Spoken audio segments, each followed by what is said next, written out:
Hey guys, Cam here from today's iPhone.com, and I'm going to review the Spigen, or Spigen, I never really know how to pronounce the name. Spigen, I'm going to say Spigen, SGP Neo Hybrid EX case. It's actually more of a bumper than a case, but it's a two-layer bumper and it comes with some extra goodies in there. So as well as reviewing it, I'm just going to unbox it for you and actually show you what's inside there.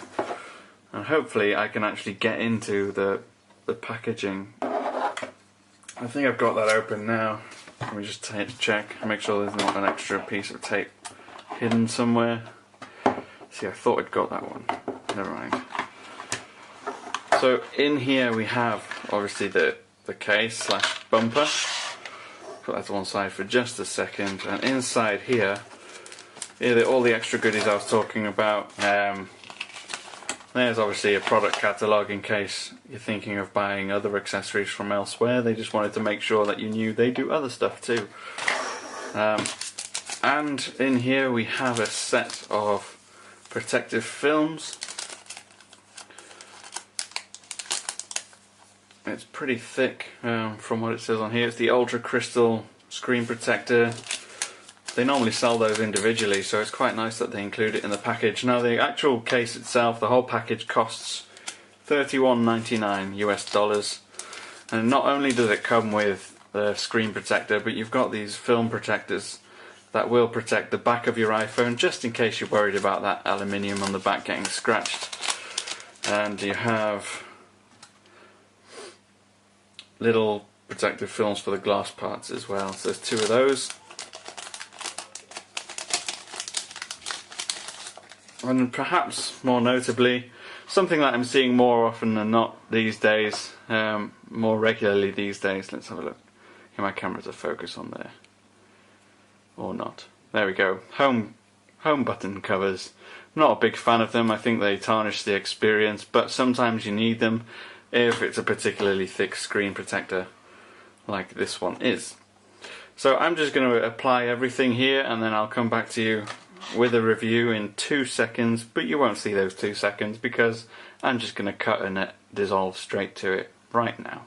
Here it is. I said I was going to go and apply the screen protector and you won't have gone through the whole ordeal that I did, but I absolutely cannot stand screen protectors, and the one that I tried to put on here that comes with it, it's called the Steinheil Ultra Crystal Screen Protector. It's pretty thick. By all means it's a fantastic quality screen protector. It just so happens that I am the world's most useless screen protector applier person ever. And so I put it on and I came up with all sorts of fluff and hair underneath it and it just looked awful, so I took it off. But I did apply the back protection, which is one thing I wanted to show you. If you can see on here, I've applied it and you can see there are a couple of bubbles, and again that's my fault. But then if you look around the Apple logo, you'll see there's a little bit of air pockets there where obviously the logo's slightly raised, and again around where it says iPhone there. Now that's something I can't get rid of at all, so I don't know if Spigen SGP can actually look at the adhesive that they use for that to change it so that it does stick, or whether that's just something that's going to be the case. But on the plus side, this film that covers the back it's got the really nice matte finish. It feels smooth. And it does feel good in hand, so it's not going to make your iPhone feel really shiny, slippery or plasticky. It feels kind of nice. And then the ones that are on the glass, you can barely tell are there because they're completely transparent, apart from that bubble obviously. It's got a nice cutout as well. You can see there, if I show you where the film is, there you go. You can see that there's a cutout there for the camera, the third microphone and the LED flash. Now onto the case itself. One thing I've been really impressed with is the buttons that cover the plus and the minus for the volume, and also the power lock key.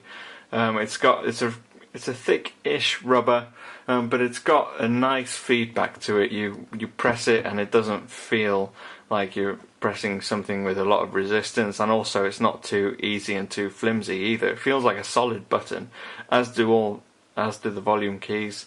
Mute switch is easy to access. And another thing I really liked was the design of the cutouts and the grills at the bottom, along with the black and yellow kind of motif of the bumper. It kind of reminds me a little bit of JCB tractors and And you know, it takes you back to your childhood when you used to love looking at diggers and tractors and all sorts of industrial machines, and it kind of has that feel about it in terms of colour. Now there are other colour options. There are 5 different colour. This is Reventon Yellow, there's Gunmetal, Soul Black Line and Tangerine Tango. At the moment they only have either the yellow or the black in stock. Now, in terms of overall value for money, $31.99 does get you a lot. You've got the case, which is 2 layers. You've got the polycarbonate on the outer, which will protect your outside of your edges of your phone from scratching, and also the inner layer, the silicone that absorbs all the shock. You get the screen protectors and the back panel protection film that I've already talked about, which they would normally sell separately. So it's a good package of accessories that you get all in one, and it's pretty protective.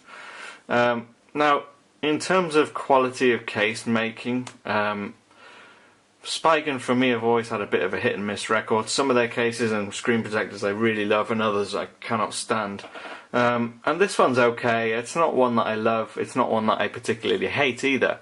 Now, one of the reasons I don't like it is because the actual fit is a little bit loose. You can see there, it's not going to fall off your phone. It's not that loose, but I would like it if it was a slightly tighter fit, and perhaps because it's a 2-piece case, that's something that's unavoidable.